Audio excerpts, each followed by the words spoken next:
Hello అండి అందరికి recent గా మనందరికీ తెలుసు కదా సంజయ్ థియేటర్ వద్ద తొక్కిసలాట జరిగింది. సంజయ్ థియేటర్ వద్ద తొక్కిసలాట జరిగిన తర్వాత ఈ యొక్క అంశం మీద సీఎం రేవంత్ రెడ్డి అసెంబ్లీలో అధికారికంగా స్పందించారన్నమాట.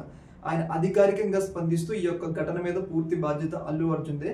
అల్లు అర్జున్ 15 నిమిషాలు అక్కడ వెయిట్ చేసి రూప్ టాప్ మీద అట్లా చేతులు ఊపడం వల్లే ఈ స్థాయిలో ఇంత పెద్ద ఘటన జరిగి ఒక మహిళ ప్రాణాలు పోవడానికి కారణమయ్యారు. అలాగే ఒక పిల్లోడు చావబోతుల మధ్య కొట్లాడుతుండు. ఇక నుంచి ఏ ఒక్క బెనిఫిట్ షోకి కానీ ఏ ఒక్క ప్రీమియర్ షోకి కానీ రేట్లు పెంచుకోవడానికి కానీ మేము అవకాశం ఏమో నేను అన్నంత కాలం ఎలాంటి ఇన్సెంటివ్స్ మేము సినిమా వాళ్ళకి ఇవ్వమని చెప్పేసి రేవంత్ రెడ్డి కుండబద్దలు కొట్టారు.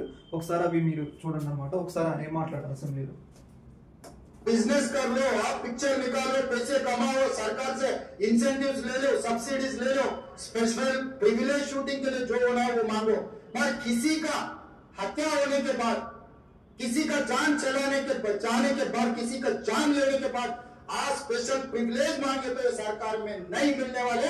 मैं जब तक मैं कुर्सी में रहता हूँ तब तक చూసారు కదా రేవంత్ రెడ్డి ఈ ఘటన మీద ఎంత సీరియస్ గా ఉన్నాడో. నేను ఉన్నంత కాలం అంటే సీఎం గా రేవంత్ రెడ్డి ఉన్నంత కాలం సినిమా వాళ్ళకి మేము ఎలాంటి ఇన్సెంటివ్స్ ఏమో అలాగే రేట్లు పెంచుకోవడానికి కూడా అవకాశం ఏమో, బెనిఫిట్ షోలకు అవకాశం ఏమో, ప్రీమియర్ షోలకు అవకాశం ఏమో అని తీవ్ర స్థాయిలో రేవంత్ రెడ్డి సినిమా ఇండస్ట్రీ మీద ఆగ్రహం ఉన్నారు. ముఖ్యంగా ఆయనకి ఎక్కడ కోపం వచ్చింది అంటే ఈ యొక్క ఘటన జరిగిన తర్వాత అల్లు అర్జున్ అరెస్ట్ అయిన తర్వాత ఈ సినిమా వాళ్ళు మొత్తం కాంగ్రెస్ ప్రభుత్వానికి వ్యతిరేకంగా ఆయన్ని పరామర్శించారు కదా, ఆయనకి తీవ్ర స్థాయిలో కోపం వచ్చిందనమాట. ఆ కోపం ద్వారా ఆయన సినిమా ఇండస్ట్రీ మీద ఈ రకంగా ఆయన రివెంజ్ అయితే తీర్చుకుంటున్నారు.